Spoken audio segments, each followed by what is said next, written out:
I'll just talk to you like a normal person. Yeah, but like just imagine that's a person over there as well. Like You could imagine Gabriel's a person. Made this an audience. I find it easier Okay, to makes imagine sense. Yeah. the camera's a person.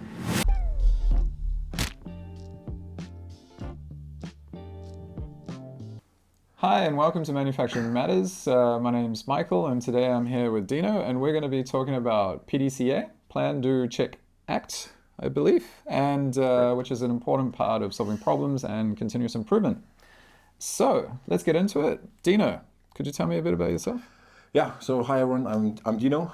I'm the senior sales engineer here at Factbird. I've been here roughly 10 months soon, so coming up 10 months. And I'm basically kind of head of, or at least in charge of executing the professional services and operational excellence program/services that we soon will be launching in Q3, I think. Yeah, we've launched it, but it's not. We launched a kind of a light version to test out some, pilot some exercises here and there, but we'll go full blast here in hopefully sometime end of Q3. So that will be good. Yeah. So professional services is something that's going to complement what we're doing with our product and software and all that. And it's really good to have you here from all the way on the other side of Denmark, which is not very far away at all. But talking about PDCA. Yeah. But PDCA is part of continuous improvement. So, or you could say it's often used as a continuous improvement tool. So first of all, what is continuous improvement? So continuous improvement in its simplest form is seeking the incremental or breakthrough improvements in either like services, products, quality and so forth. And especially when you talk about manufacturing sense, you would use it to improve the quality, reduce the cost, improve the delivery and so forth. You can use it in many different aspects of a business. Yeah. In that regard. Okay. Yeah. Cool. And then how does PDCA help with PDCA? Sorry, how does that help with continuous improvement? So PDCA is a tool within the continuous improvement and Lean/Six Sigma sphere that is quite well known and often one of the first tools that you normally would implement when you want to work with continuous improvement, because it's a simple and effective way to help you solve problems, drive projects, and even generally drive change in the organization, because it kind of gives you a straightforward way of going about each of the activities, because it's kind of laid out into these different cycles. Yeah. Where you have like plan, do, check, act. So in the planning phase, for instance, you would define a problem. You'll maybe find a temporary solution to fix that problem, and then you'll go into some root cause analysis, figure out exactly why is this problem happening in the first place. Yeah. Then you move over to the do phase, where you start testing out different hypotheses to figure out what is the best solution, especially best long-term solution for that problem. Once you have explored that, then you go into the check phase, where you start figuring out whether or not this long-term solution actually works by, for instance, monitoring the KPIs, figuring out, okay, do we see a positive impact on that problem or that area that we have analyzed in the beginning, and then over to act or adjust, where we kind of close off the project, the problem solve, you name it, by kind of updating SOPs, asking people, so do they see the problem again, and even like maybe testing out, like, do we see this problem happening in other areas? Let's say if it's in on the shop floor, so do we see any other lines experiencing the same issues? So these are like some of the kind of the interview stuff you would ask at the end to kind of close off the activity or the PDCA cycle. Yeah. Then we are done, and then it's like we are done with that. That's PDCA. So a quick test for me. I'm going to try and say that back to you, but in my own words. Okay. And I think I've talked to other people. I talked to Mikkel from Danish Crown in the podcast about his the rocket ship solution for improvements, and it sounds very similar. But yeah, so the P is planning, so that's where you're looking for problems, but I think I've heard people call them opportunities as well, right? Yeah, you can call them problems, you can call them opportunities. Yeah. Some would also call them just goals, like if you want to have a specific goal that you want to achieve. But you're looking at something like a project you can do, and then you're sort of I guess also prioritizing it as well against other ones. Exactly. Yeah. And then there's the do phase, which is where you actually do something. So you do something, and then you can go to the check phase to see if that action worked. Exactly. I guess you're documenting it all along the way. That's probably part of all the phases. Exactly. Yeah. So it's again, it's a guideline that's quite straightforward because it kind of follows a logical path of execution and solving a task or a project or problem. Yeah. In that way, and quite effective actually in that way. Yeah. And easy to understand, and I think it's important because it helps promote a data-driven decision making, because you need to kind of feed the data throughout this different stages once you go into that, and it's very effective to do problem solving. Yeah. So don't just jump around and you create a kind of a messy and unstructured way of going about it, and then you can suddenly lose track of where are we actually with this improvement activity or this problem solved, because you haven't really documented or you haven't really followed any steps. It's something that people do naturally anyway, so it's kind of a nice way to structure that. And then, as you say, sort of like this is in this phase, this is in this phase, and this is this phase, which makes it easier to track and make sure it's being completed. So yeah, plan is identify the problem, root cause analysis, all that. Do something, check, see if that worked, and then act is like, then if it worked, then you standardize it, right? Yeah, I think you said SOPs and that, standard operating procedures, update them. Or if it didn't work in the way that you wanted it to work, then the cool thing about it is it's a cycle. So then you go around again. So you can kind of go back. That, plan, do, check out. Yeah, exactly. Yeah. Cool. Easy peasy, but the podcast is gonna keep going from here because we're gonna drill into that a bit more. So you touched on it a bit already, but why is PDCA so good? It's basically provides a straightforward structure to solving problems, projects, tasks, and so on. It promotes the data-driven decision making in basically the decisions that you take and the way you go about different tasks. And you kind of also avoid having disengaged people, because you can have a risk of having a lack of engagement from people if they don't know really how to follow a structure. If it's quite messy or unstructured, then you can kind of be all over the place, and you kind of want to have a roadmap or a guiding principles. You can say, okay, this is how we can steer the conversation into the right direction. Yeah. In that regard. Yeah, so it sounds like at its core it's just a great structure for problem solving. It's quite simple. Yeah. So it's like anybody can understand it. So how do people actually use it in practice? I'm sure there's like changes between organizations. Definitely.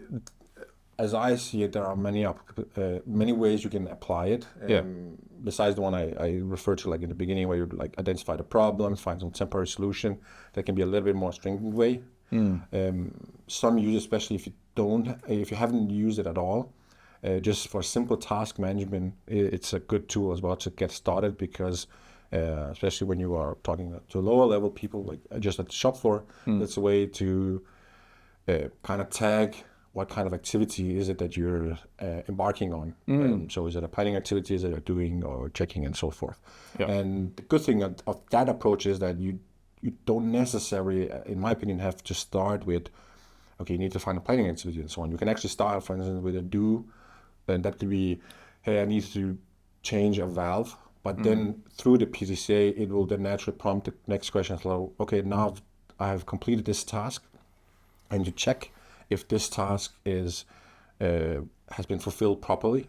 So you go through the KPI stuff and saying, okay, does it work? And then you close it out by, in the act phase. Yeah, so if you're like a hands-on tools like technician and you're like, I'm replacing this belt now or something, then it's a good way of formalizing that process. So what's the next thing? Check that that's working. Exactly. And, Exactly. So it's a good way for especially if you're a team manager or something, like talking from the line, like, hey, this activity it's planning and so on, and it can give you also an idea of like how long a certain task should take, and how mature is a task. Yeah. And then you can have a little bit more complex version of it. The ones that usually, at least bigger companies who have a dedicated CI team or lean team that work with it, they use it for like systematic problem solving. They build like these A3 around it, so you have like a big A3 where you have like a plan and certain requirements that you need to fill in, like the objective, the goals, any specific KPIs or measurement that you need over to the do, like a small task list, like 10 to 14 activities that you need to do, or to check like, hey, what are the KPIs, what kind of instruments do we hit and change. And then you can then combine other tools into it. So You mentioned A3 just then. Yeah, A3, it's a way of problem solving, quite structured, and often you use it for like bigger projects, bigger problems. Excuse me. Where you also embed other lean tools. So, for instance, you use a fishbone diagram or 5 Ys, 6W1H. What's the 6W1H? It's the 6, the way you ask like what, why, when, where, and H is like how. Yeah. Can be exactly the one, but it's like it's a way for as well ask different questions to get to a root cause of it. Yep.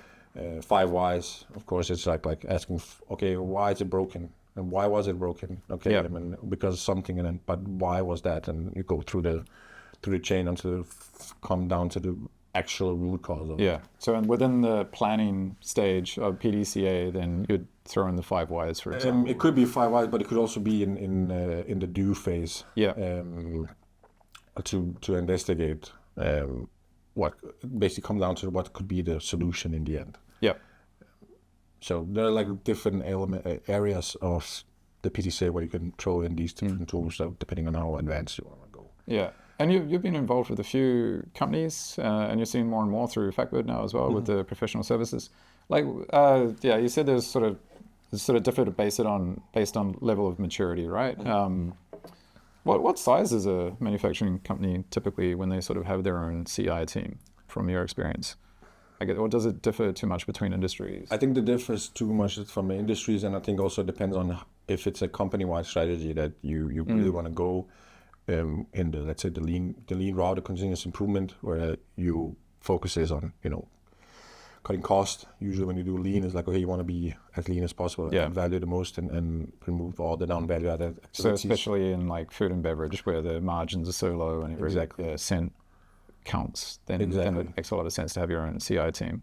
Exactly. So I would say you need to have a decent size, probably around maybe, I don't know, ballpark would be like 5,000 people, something like that, more than that. And let's say some revenue at least, or some volume, where you can, gather the data and fetch the data and use it to analyze and problem solve on that. Awesome. Yeah, so that was some really good stuff. So we talked about what it is and how people use it. What are the challenges that people face when using the PDCA, and do you have any tips around how to overcome? I think for like when you talk about continuous improvement in general, PDCA is a big part of it. Is because you deal with change in the end, because it's like continuous improvement is like you change something either in a big way or even a small way, but that it can impact people. And usually the first challenge is like you have a resistance to change from people. Like people are used to doing it in certain ways, and suddenly you have to do it another way, and you need to be very good at, first of all, explaining why you need to do it versus what's the benefit of it for them. So it's like anything, you got to get buy-in with it. Exactly. And then because that can foster, if you don't have that, then that can foster a lack of engagement. People don't want to change. Then you're just setting it up for failure. Exactly. And then when you then use the tools itself and work with it, that you are clear on how you define the task, because you may end up kind of writing a bit more arbitrary targets or tasks and goals and so on that are not really understandable, and also not really communicated properly to the rest of the organization. Like, what is it that you're trying to achieve here? So clear communication. Clear communication, clear task definitions. So that could be, for instance, using the SMART goals objective. So what SMART's like? Specific, measurable, achievable, realizable, and time-based. Time-based, exactly. To really write down exactly the task and people understand, okay, what is it about? And then it's like not over ambitious or under ambitious in terms of the time setting. Yeah. And I think also the biggest challenge, one of the challenges also I've seen is if you say it's a company-wide strategy that you use continuous improvement, but the leadership isn't really following through that as well. So it could be like just actively participating in using PDCA, for instance, let's say if it's the line leadership, so a team leader and so on is not part of it, or production manager on the different levels. You need to have leadership, in my opinion, engaged as well, so they need to be kind of on the forefront, because that will naturally also dribble down the chain, and everybody kind of follows suit in that. Yeah, so it's not just for the frontline people. It's like it should go through the whole organization. Exactly. Structuring. Exactly. So you tend, because what I've seen, at least in my previous work, that it's becoming a more and more topic that you use on different levels of the organization. So it's not only for like CI teams or the local teams to solve, but it can actually be used on the, let's say, site leadership level. Yeah. They can actually do a PDCA activity on it as well, where they go through the phases. Again, it's a guiding principle. It's quite straightforward to follow. Yeah, and it's a cultural change then. Like you need to change the culture of the organization as well, and that doesn't just come from one level. It's got to be from everybody, especially from the leadership. Yeah. Exactly. Yeah. And I think tips-wise, I think the most important is like you need to have clear roles and responsibilities, or SOPs defined, like how do you work with CI in general, and how do you work with PDCA, like who's doing what are the responsibilities of each of the people, where to document it, a template on how to go about it, like an SOP, start here and so on, what's the cadence of it, like how often do you need to follow on. And I think, especially when you talk about like involving people, it's important to involve people, but I would say it's more important to involve them at the right time, especially when you are at the levels of shop floor, because not everybody goes into work and thinks, hey, I need to improve my day, or how can I improve my day, and so on. They go there because they want to just earn the money, and their interest and so on are outside of work. Yeah, their pay might be tied to the throughput or something, but they're not thinking, how do I improve? Exactly. So they'll say, I have this problem, but I don't care about how to solve it. But they are equally important in the, let's say, especially in the PDCA, because then you can, vitally important. Exactly, because you can involve them early on and say, hey, you face this problem head on. Tell me about it, and then they can at least describe the problems and so on. And then they may not be part of the rest of it because they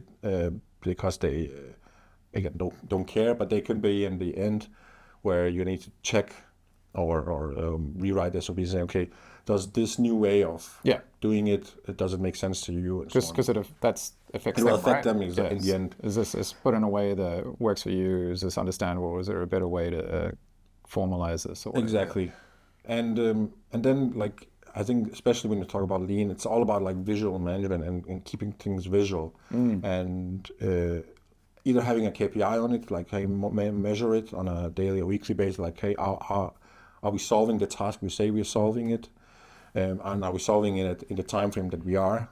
That's maybe some hardcore stuff, but then you also can use it to like just physically have a cylinder. And I've seen it at least having a physical cylinder at in the production. So every time you do a post-it, you just throw that in, and you can see the kind of build up. Yeah. And you can use it kind of to drive a little bit more competition. I've seen that as well across a line team. So so like not so much about like the value, but like how many activities can you solve throughout a week and so on, and then we can have a prize and so on. But you need to be kind of careful to understand what kind of mindset is the organization, and is that a fit strategy for it? Yeah, you got to be a bit careful with gamification. Exactly. But that makes so much sense. I like the idea of visualizing your success. So it's like when you have a to-do list, you don't have to just cross out the thing you've done. You could put like a big tick or highlight it yellow. It's like focus on the success, the stuff that you've done well, and highlight that by throwing the post-its into a cylinder, for example. And then that was a good point as well, how you've got the cylinder with the completed projects. Is that the right terminology? It can be tasks. For tasks, yeah, and then you can compare cylinders between teams, and but also I think it's a good way have some friendly competition. Exactly, because I think one of the challenges is also once you start working with it, especially if you haven't done any PDCA or any continuous improvement, and you jump into it, you may find a lot of improvements in the early stages, like all the low-hanging fruits, you capture those, and it's like, everything is good, you see the improvements and so on. But you may face times where like you have a lot of employee turnover, or you just, the momentum slows down a little bit, you don't find all the big wins. And you need to kind of accept that and trust the process that all improvements are good improvements. Some can be measured here now, and some are like intangible, and some can be measured a long way down the road. But you need to trust the process that whatever you find, it will yield at some point in time. Although maybe it'll be here right now, and you can see it directly in the KPIs, or sometime down the road. You need to trust that, because ultimately you'll be fighting like the daily activities, like all the firefighting stuff that happens versus all the CI activities, and you need to balance that out in a way. And ideally, especially if you have dedicated CI teams, I would say it's like an 80-20% split. So focusing 80% of the task on continuous improvement, and then 20% firefighting, which is quite a lot, because you may get blindsided by, hey, it's burning here, but again, it's about understanding the prioritization of it. Yeah, it's quite a hard change, I've heard from lots of different people. Is like people really get rewarded for firefighting, right? Yeah. So something breaks, the technician comes in, fixes it, everybody's like, great job, really good. But then you got to change that mindset of like, how can we prevent that from happening again? How can we improve this? Which you don't get the same immediate like pats on the back sort of payoff from that, but that's way more important work to stop the problem from happening. Exactly. The rewards are like instant when you do firefighting, because you're like, hey, I solved it right now, and you can see it right now. Yeah. And continuous improvement is like these hidden stuff, but just stick with it. Stick with it, even though you go into periods where it goes down, or let's say some people leave and so on. That's why it's like important to have these SOPs and roles and responsibilities. How can you also show people the success of these sort of longer term initiatives as well? Like, it's from, as you said, from firefighting, you see it immediately. From stopping a problem from happening, it's kind of harder to get that feeling of success maybe, but what is a way, have you got any ideas for how you can help people feel that success? I mean, the immediate one often is you tie in the problem from the KPIs. So if you have a KPI that is suddenly trending downwards, or just is red, and you do some problem solving, the likelihood of that suddenly becoming green because of the activity that you did is high. And you need to just tie that in together to say, okay, this actually what I'm doing here has a direct effect on this KPI.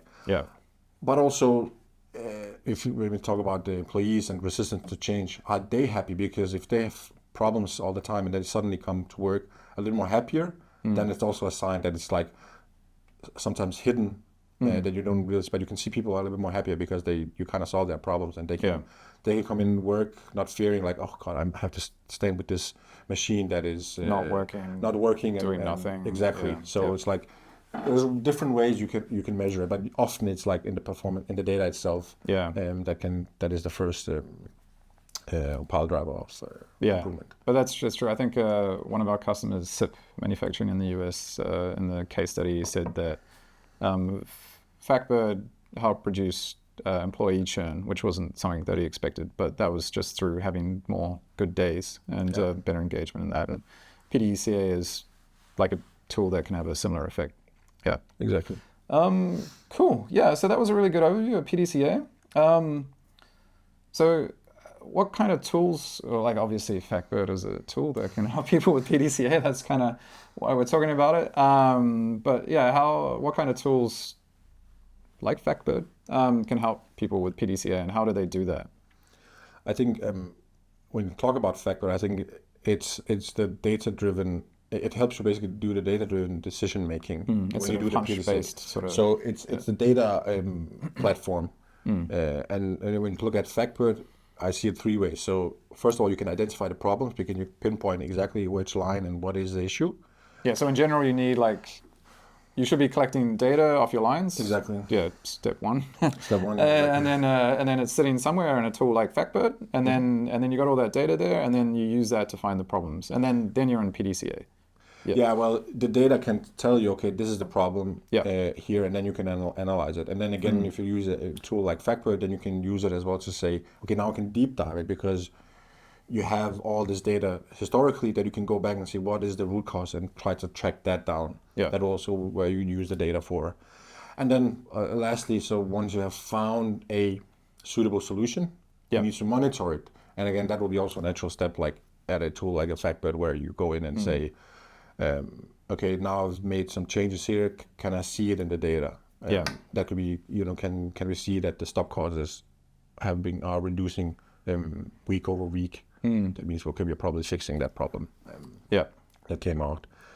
And then if you just generally have an action tracker, like a task management tool or software, it could be like, for instance, Excel, where you just like write down the task, put down a name, like what is it as a PDCA and who's responsible and so on, just to track the progress and where you're at with the PDCA. Obviously, we have our own module, which is quite good because I think what I like about it is you tie it directly into the source of the problem because the data is there and you link it directly to the data from FactBird into our action plan, and you can use it to start immediately tracking. And it's simply laid out in terms of okay, you need to answer these questions here and there, and there's a written that you can define how often do you want to follow up? Is it weekly, bi-weekly, whatever? Yeah, it's like anything. So you want to streamline. So you're using FactBird or a tool like FactBird. That's where you're sort of assessing where the major problems are, and then you're also using that for checking the hypotheses.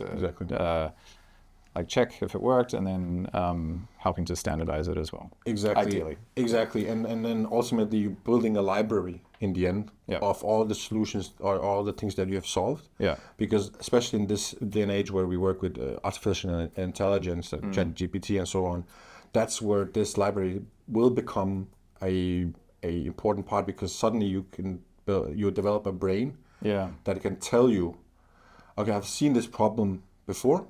You have solved it in XYZ way. This is my solution to it based on all this knowledge. Because you kept it in a database, whether it be FactBird or whatever.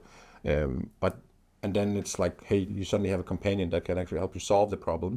And give you some tools. That's definitely the way it's going. It's all about streamlining, making stuff easier to do. Exactly. You don't want to think anymore. Well, you want to think about different things, not routine stuff. Okay. Really good, Dino. Thank you so much for your time. Thanks for having me. Yeah, we're going to talk about some other tools in the continuous improvement toolbox at some point, but there are a lot of those. I think but 20 plus something tools. So. But PDCA is a really good start. It's a nice basic one that's so helpful and easy to understand. Yeah, exactly. I mean, and usually it's the one besides 5S that you go to when you want to seek the immediate improvements. And just declutter the way you handle tasks in general. It's a good way to just go about it and adapt it immediately. Awesome. Okay. Well, get in touch with us if you've got any questions. I hope you enjoyed the podcast. Check back on our other podcasts and stay tuned for some more coming in the future. Okay, thank you, Gabriel. Turn it off.